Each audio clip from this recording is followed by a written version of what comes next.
శివాలయం పడిపోయిందిరా చేపిస్తానంటరా. వెంకటేశ్వర స్వామి పడిపోయిందిరా చేపిస్తానంటరా. పెద్ద పోపూరులో అశ్వర్థం చేపిస్తానంటరా. దమ్ముంటే రాడ్రా రేపు రండి, శివాలయం చూపిస్తా. 4 కోట్లు 3 కోట్లు అవుతుందిరా. గవర్నమెంట్ 80 లక్షలు ఇచ్చింది. 650 సంవత్సరాలు గుళ్ళురా. ఆడవాళ్ళు చూస్తున్నారంటే నా తుర్కలు ఎర్ర ఉంటారని వాళ్ళు చూడాలనుకుంటారా మీరా?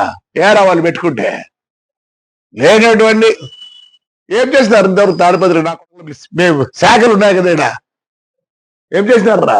1 రూపాయి ఖర్చు పెట్టినారా? దాని పేరు చెప్పుకొని అమ్ముకుంటారు, మీ పార్టీ పేరు చెప్పుకొని అమ్ముకుంటారు.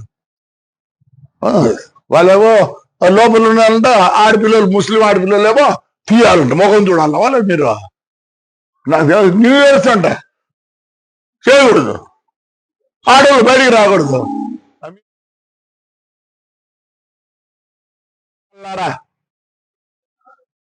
ఏమనుంటే చేయండి. రేపు శివరాత్రి వస్తుంది, దాంట్లో రేపు సంక్రాంతి వస్తుంది. వాళ్ళంటే ఇంట్లో కూర్చోవాలంట, వీళ్ళు ఏమో భోగాలు చూడాలంట. అదే కదా మీరు చెప్పేది. ఎందుకు మీకంట మీ గురించి మాట్లాడదు కూడా సిగ్గుచేటరా. అందరికీ నమస్కారం. 31 తేదీ రాత్రి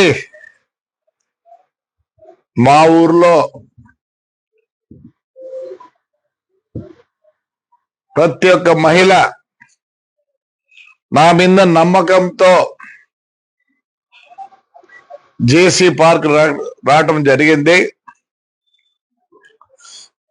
చాలా పెద్దగా అడ్వర్టైజ్మెంట్ చేసినారు, ఆడ సారే అమ్ముతారు, గంజాయి అమ్ముతారు అని.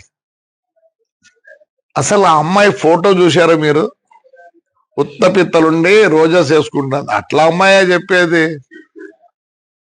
నాయనా అవేంటో ఉన్నాయి కదా బీజేపీలో సబ్ కాస్ట్, బజరంగ్ దళ, ఇంకా ఏంటంటే ఉన్నాయా? మంచి అమ్మాయినైనా పెట్టకూడదా?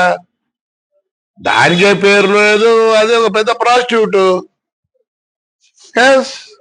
మా ఊర్లో ఒక 2 నెలలు సినిమా షూటింగ్ చేసినారు. నన్ను పర్మిషన్ అడిగినారు. గాయత్రిది మా లెక్చరర్ ఇల్లు చూసినారు, మా సూర్యమణి ఇండ్లు వాడినారు.